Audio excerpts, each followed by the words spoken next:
Le CNFPT est très heureux d'accueillir dans ses murs ce colloque sur le thème de la laïcité parce qu'il est important que les institutions françaises soutiennent ce principe républicain et défendent les idées de la laïcité.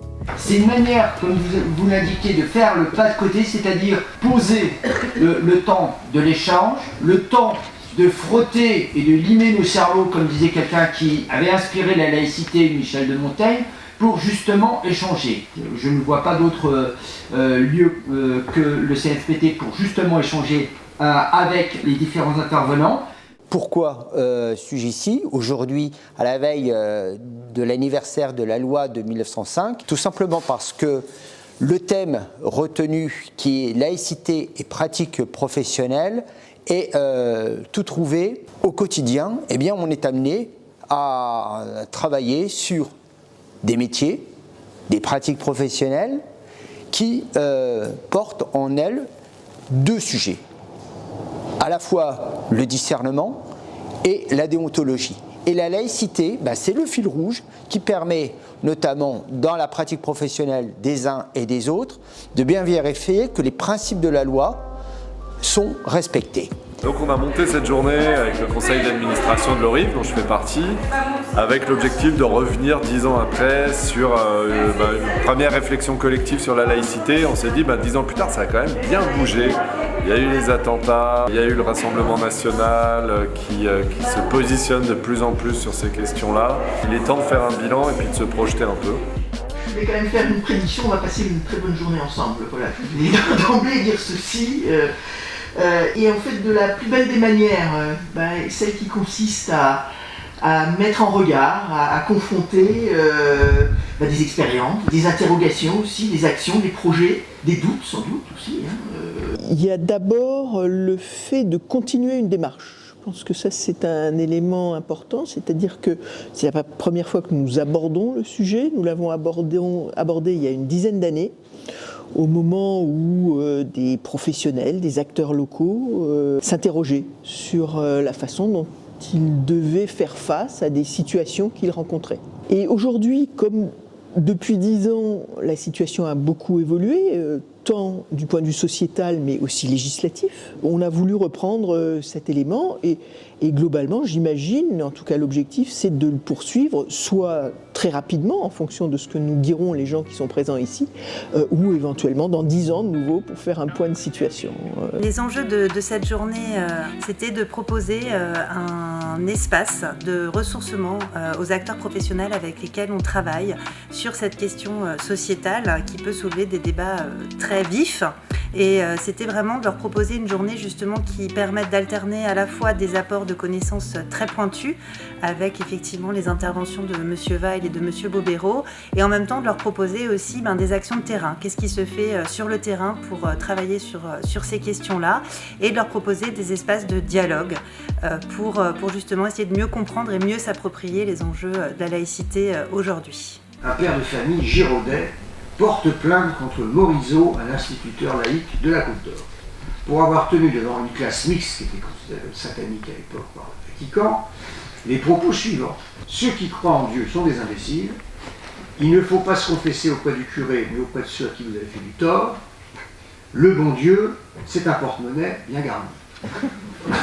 Donc je suis venu parler de la laïcité, qui est un mot que tout le monde utilise, sans toujours savoir comment le définir. Et donc on a réfléchi à la façon de la définir, et il y a une façon simple de définir la laïcité, c'est de dire que c'est le droit de croire ou de ne pas croire sans pression.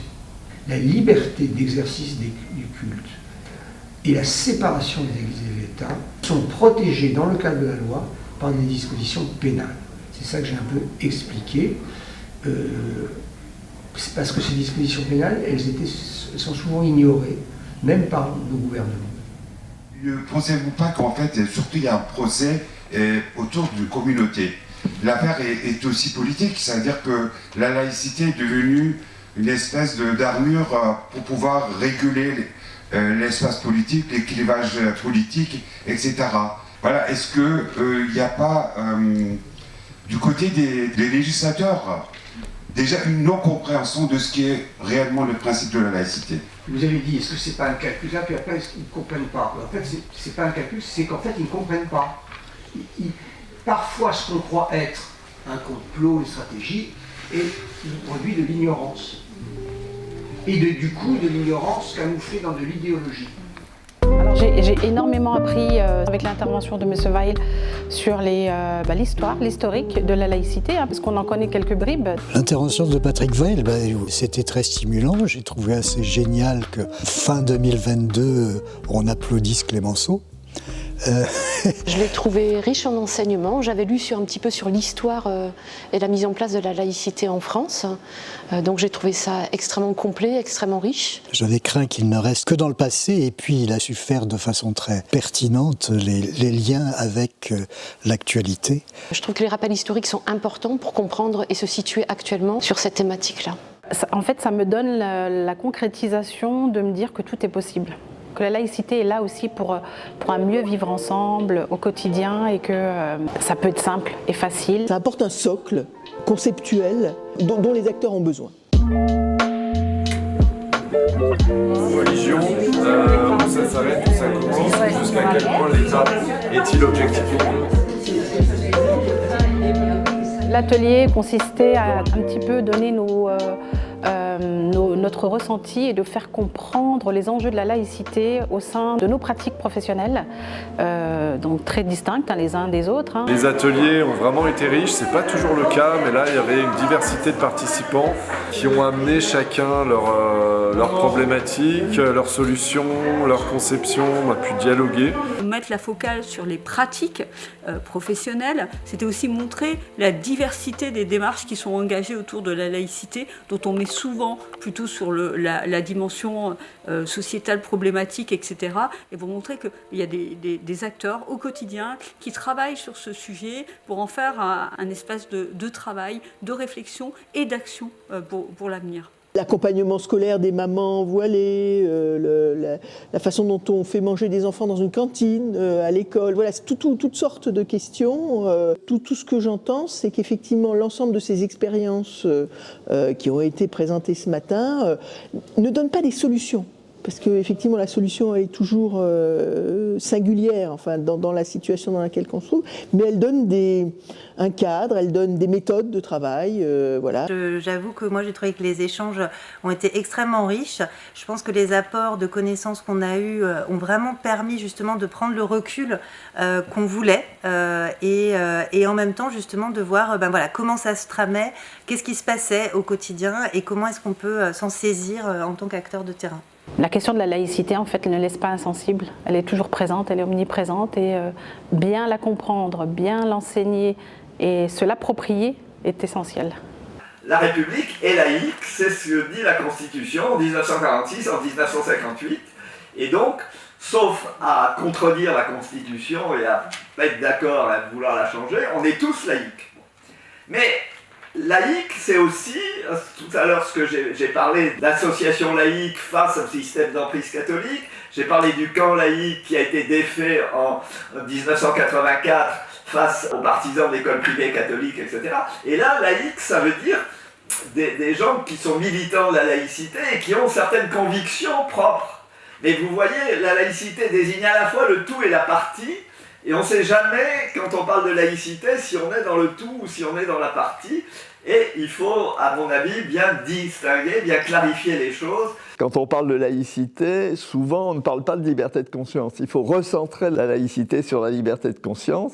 Alors effectivement, il peut y avoir des choses qui sont interdites par la laïcité, mais ça n'a de sens que si cette interdiction est rattachée à la liberté de conscience et à l'égale liberté de conscience de tout le monde. Et puis la deuxième chose sur laquelle je voudrais insister, c'est de faire la distinction entre le contraindre et le convaincre. Il faut se poser la question, est-ce qu'on doit contraindre ou pas? Alors à mon avis, il faut contraindre quand il y a de l'irréversible. Par exemple, l'excision, c'est quelque chose d'irréversible. Et donc là, on est obligé de contraindre. Avoir un petit nombre de principes fermes, et puis pour le reste, la gymnastique intellectuelle, la souplesse, l'accommodement font partie du vivre ensemble. Et c'est ça que j'estime être une laïcité qui permet d'isoler les extrémistes, qui permet d'isoler les radicaux, et d'inclure tous les gens qui finalement acceptent mutuellement les uns les autres la liberté de conscience de chacun. Invite à regarder comment les différents éléments de l'histoire récente amènent en fait à faire de la laïcité un débat sans arrêt renouvelé, etc. Aujourd'hui, simplement dire on met en place la laïcité, ça va favoriser le vivre ensemble, on se rend compte que c'est pas le cas, puisqu'un certain nombre de nos concitoyens sont stigmatisés. C'est d'abord toujours important de pouvoir se retrouver pour entendre un universitaire, pour réalimenter au fond les raisons pour lesquelles on parle de laïcité. Et puis un point aussi qui me paraît important, c'est l'échange sur les pratiques entre les différents acteurs dans des cadres différents, de pouvoir échanger sur leurs pratiques. Ça apporte beaucoup de réflexion, la réflexion sociétale, personnelle aussi, parce que ça me permet de consolider déjà les connaissances que j'ai de la laïcité, mais également de pouvoir la transmettre et la diffuser au plus proche des publics que j'accompagne au quotidien. La laïcité, c'est une thématique complexe. Le regard des politiques n'est pas forcément assez affûté sur cette question-là. Je pense qu'il faut surtout être attentif à ce que cette thématique soit bien appliquée au niveau de la ville pour ne pas générer de conflits entre les communautés, entre les générations. Alors ce qu'on souhaite globalement, c'est de pouvoir partager, de pouvoir discuter, de permettre à des gens d'être plus à l'aise n'est pas le terme, mais d'être plus outillés effectivement pour faire face à des réalités. Je pense qu'on trouvera effectivement des accroches, en tout cas pour continuer à proposer aux acteurs professionnels des temps de débat, des temps de dialogue, des temps de construction aussi de pratiques intelligentes entre guillemets. J'espère que ça donnera aux territoriaux qui étaient présents l'envie de continuer à diffuser la nécessité de former les territoriaux sur ce thème et que nous accueillions de plus en plus de groupes sur ce sujet dans nos murs. J'espère qu'on va se retrouver avant 10 ans. Je pense qu'il faut qu'on continue en plus petit comité, prendre le temps d'échanger avec des professionnels qui en ont l'envie. En tout cas, moi je crois que c'est ce que l'ORIF doit faire et je pense que l'ORIF va faire. Beaucoup de travail encore à venir, mais beaucoup d'espaces de travail qu'on peut proposer aux acteurs, des ressources. On nous a invités à capitaliser un petit peu ce qui se fait. On voit bien le besoin de connaissances et de diffuser sur ce sujet. Et puis justement, peut-être toujours avoir un peu ce pas de côté autour de la question de la laïcité pour la remettre bien comme un principe républicain qui permet à la fois le respect des uns et des autres et des religions et éviter les pressions qu'il peut y avoir par rapport aux uns et aux autres. Ce qu'on souhaite, c'est, on va dire, un peu plus d'empathie, un peu moins de division. Voilà, oui, ça... Alors, c'est sans doute un vœu pieux, mais en tout cas, si l'ORIF a une raison de vivre, c'est pour œuvrer dans ce sens.